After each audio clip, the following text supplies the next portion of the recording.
follow the route of dialogue. And that is the reason why NADCO was set up. NADCO then proceeded to dialogue and ended up with a very voluminous report which has contained some very fundamental recommendations. This bill that has now been signed into the law today is just one of those. But the NADCO report contains very many issues which are at the heart of the people of Kenya today. If you see the issues which are being raised by our youth, most of them are actually contained in the NADCO report. But if this NADCO report is implemented fully, you'll be able to address all those issues which these young people are raising. We are, as I've said, at a very, very crucial juncture in the history of our country.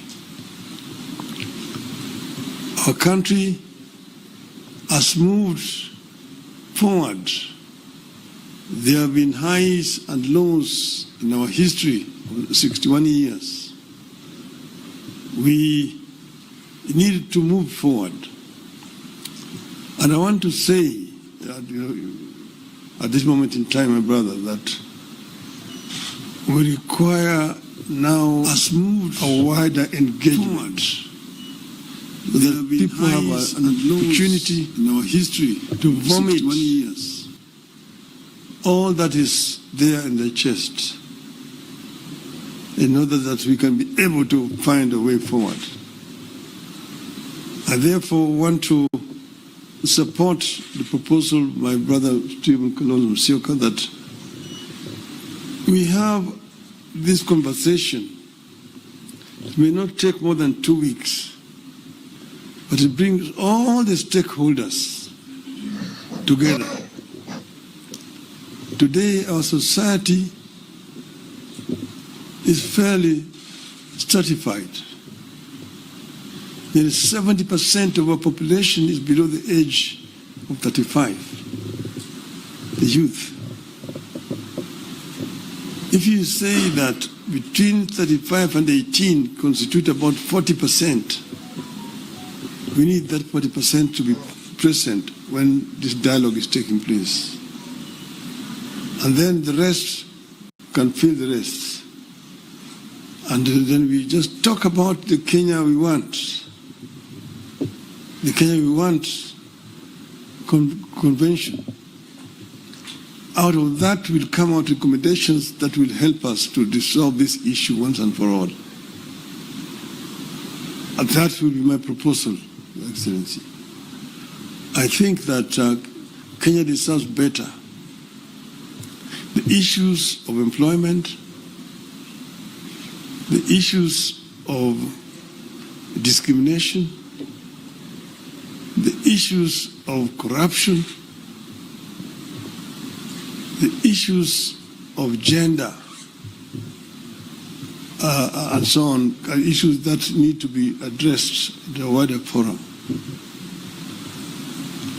I think that it is possible to do. It is possible if there is a will to do it. And then here again, the IEBC is a very important institution.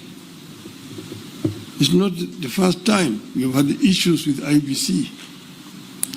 If we find a solution to this issue of IEBC, it will be on the way to resolving very many issues in our country. You remember in the last elections, the whole world was stunned when we saw an electoral commission that was completely divided. Some saying one thing, others saying one thing.